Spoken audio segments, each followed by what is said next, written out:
This week has definitely not been a good one, with Harry and Meghan's documentary being a complete disaster. We would learn that Clarkson Stalker has finally returned after she successfully got a restraining order. And to finish off the week, we would be left mourning for the passing of Steven Twitch Boss after he took his life at the age of 40. Starting today off, we have the Netflix disaster for Harry and Meghan. With the highly anticipated Netflix documentary finally being released, the Sussexes have made an attempt to reclaim their narrative surrounding their departure from the royal family. While The Crown was definitely a mega hit for Netflix, their new venture into the reality TV surrounding the royal family hasn't gone as smoothly as they were hoping for. After Harry and Meghan departed from England and the royal family, they would sign a deal with Netflix, and the results of their partnership would get them a short docu-series called Harry and Meghan. With all the episodes finally being released, it's been sort of a dethroning mega hit moment. While the film was spotted at the #1 spot for just a quick second, the show would quickly slip back under it, and the 3-hour premiere was roasted by both fans and critics. While Harry and Meghan were thinking this could be a positive PR moment for the two of them to tell their truth, that would not be the case, as it has definitely backfired on the couple. With critics on Rotten Tomatoes rating the show 50%, it has been described as bland, and the show definitely shows things that don't add up. However, when you look at the audience scores, that's when ratings for the show got pretty nasty, with the audience rating the docu-series just 12% on Rotten Tomatoes. It would earn Meghan and Harry's documentary the lowest scores ever seen on any series ever released on Netflix. With the show being released too soon after the Queen's passing, many viewers had labeled the film as disrespectful, and with it, everyone has been labeling the couple as self-indulgent, narcissistic, and that they're nothing but liars. The overall gist of the show is that it wasn't presenting any new information, and Harry and Meghan have pretty much been retelling old conflicts with fake footage to back up their claims. With the conflicts detailing the relationship between Harry and Meghan had with the royal family, they would also note that the British tabloids, press, and paparazzi have it out for them. Even if you do happen to be on Harry and Meghan's side in all of this, the general thought is that the presentation to back up their claims is lacking, and the existence of the show just feels like it's been highly calculated so they can present a specific narrative of being victims rather than showing us facts to make the show genuinely interesting to watch in some ways. It just seems like the Sussexes made the wrong call when making this documentary, and by releasing it, they only made things worse for themselves. While there has been some positive news for Harry and Meghan, as the show has broken Netflix records with the most views for a documentary viewed, it proves that people were definitely interested in seeing what the series was about. However, with the more views that came with it, it's became highly criticized, and it appears that everyone hasn't come to defend Harry and Meghan.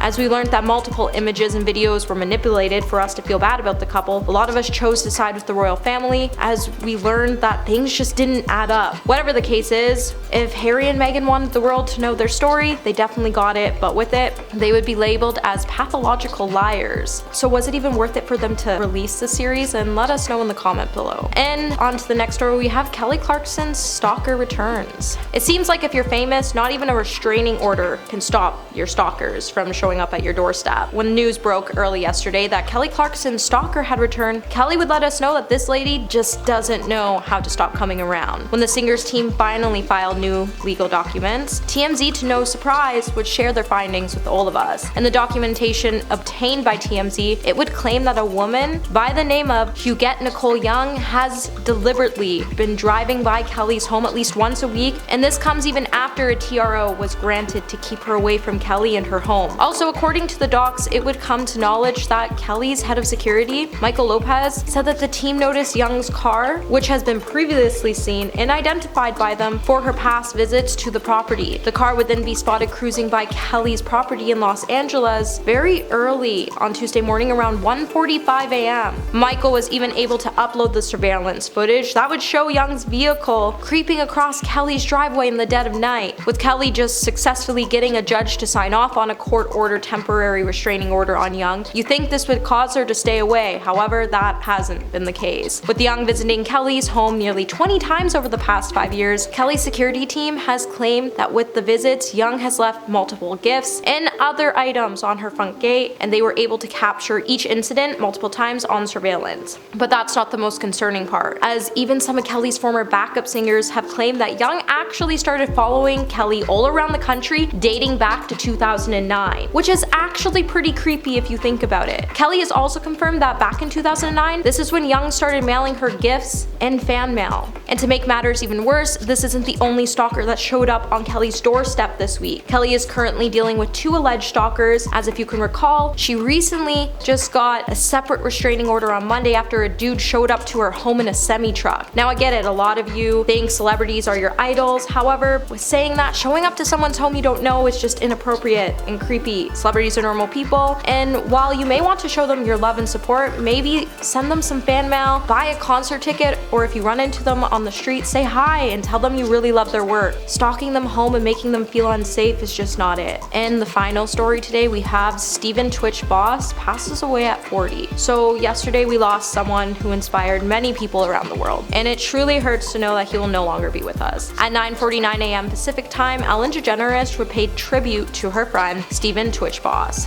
Ellen would go on to say, "I'm heartbroken. Twitch was pure love and light. He was family and I loved him with all my heart. I miss him. Please send your love and support to Allison and his beautiful children." So if you don't know who Twitch is, he's a famed DJ who worked on Ellen's talk show. While the world has been mourning the passing of Twitch, TMZ would confirm that Twitch took his own life. After being notified by law enforcement sources, it would be said that Twitch's wife ran into the Los Angeles Police Department station on Tuesday, and she was extremely frantic because she said Steven had left home without his car, and that was something that he would never do. A few hours later, around 11:15 a.m., paramedics would get a call for a medical emergency at an LA hotel, and this is where they would find Steven. At the scene, it would be confirmed that Steven passed away after taking his own life at the age of 40. After his passing, Allison would tell TMZ that Steven lit up the room he stepped into. He valued family, friends, and community above all else, and leading with love and light was everything to him. He was the backbone to our family, the best husband and father, and an inspiration to his fans. To say he left a legacy would be an understatement, and his positive impact will continue to be felt. I'm certain there won't be a day that goes by that we won't honor his memory. Allison would then finish the statement by saying, "Steven, we love you, we miss you, and I will always save the last dance for you." Now, before Steven became a DJ and an executive producer on Ellen, he actually got his break in show business back in 2008 when he became the runner-up on the show So You Think You Can Dance. And he would then go on to some acting, and he even landed several roles where he showed us his dance moves. Now, Steven will always be remembered for the light and joy he brought into our lives and hearts, and his passing was definitely a huge tragic loss, as the world will no longer be radiant without his beautiful smile. So why we mourn the loss of Twitch, I think it's the perfect time to remind you all that if you or someone is struggling or in a crisis, know that help is available. Reach out to your friends and family and check in on them every now and then, because you never know what a person's going through, and because speaking about things is always better than keeping them bottled up. Well, that's it for this video, my little peaches. Until the next one, remember to stay juicy.